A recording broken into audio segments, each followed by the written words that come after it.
Hey, uyamazi lo muntu onempakamo ophakeme ozaziyo kodwa uthola ukuthi isimo sempilo ayiphila simvumeli ukuthi aphakame ngalendlela aphakama ngayo. Thatha ama language akhulunywa abantu aba right empilweni umuzwe naye seyisebenzisa. Yabo lo muntu ongamuzwe ethi we mina ngiqhenya kabi nosizi lwami shame. Ngilunge ngihlupheka ngamane ngilale ngingadlile nezingane zami. Uthola ukuthi niyasondela nithi nizama ukumsiza. Hayi nani ngoba kukhona ninakho kodwa nithi asishare lokho okuncane. Ikakhulu mhlawumbe uthola ukuthi kokunye senibhekelela nezingane ukuthi ngoba lo muntu unezingane. Kodwa uthola ukuthi impakamo iyamphikisa. Impakamo iyamphikisa kungaqhamuka omfekayi nezicathulo. Hayi amasekeni izicathulo ezintsha kuthiwe hey nazi izicathulo noma ukhulume nomfekayi sibone ukuthi ngeke yini akwazi ukuthi ayisize ingane. Athi we ngathi sengiyabuka sengihambe nginikelelwa sengihambe ngiphiwa. Hawu ngi right kabi izohamba nje ngeinyawo izohamba ngeke ngitshele ebunezami izingane ngithi I understand usizi lwala ekhaya.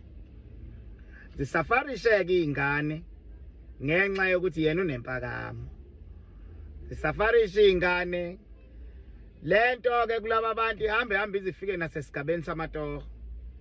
Bamtholela itoho uyawakhetha akafuni noma yini akafundile akana qualification kodwa umsebenzi indlela ukhetha ngayo mawungathi uyalalela ungezwe kuthiwa hayi umbone engasebenzi nje uyayiyeka imisebenzi.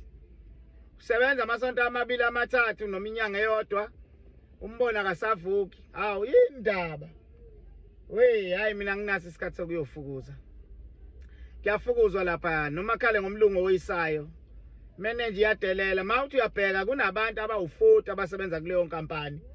Abanye sebeneminyaka sebakha imizi bakhulisa izingane abanye zaze zafunda ema university besebenza kule nkampani kodwa yena yedwa uyamxaka.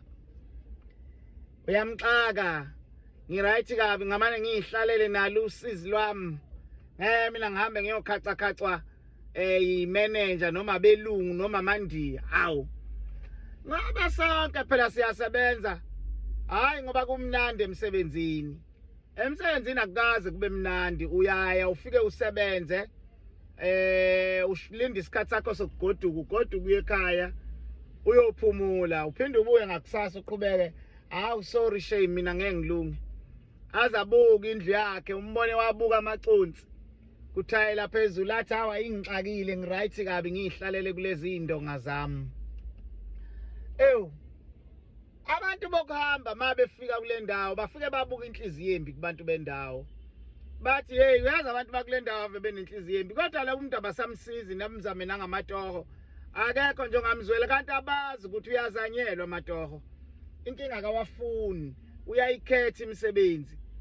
Oyilo nhlobo yomuntu ongazi ufisa ukumtshela makuthiwa kufune kuprincipal esikoleni esithile noma kuthiwa kufune udokotela esibhedlela esithile. Ubona ukuthi mhlambe kushuthi yini ilokho akufuna ngoba akanama qualification. Mhlawumbe omunye uyayifanela nami ngumfekayo akafundile akanawo ngisho kwa matric law kodwa imisebenzi akayikhethi. Akanazo ngisho incwadi zokushayela makumfana. Akanaso certificate security. Akenzi lutho kwenziwa abanye abafana. Ngoba ukuthola umuntu ofundile onediploma nedegree kodwa umbone sehambe yokwenza nazi certificate zo security enza ama license enzeni enzela ukugada ukuthi sengenzela ukuthi makuba khona okuqhamukayo ngibambe ukuze ingane ilaleli. Hayi uthola ukuthi khona lo yedwa nje.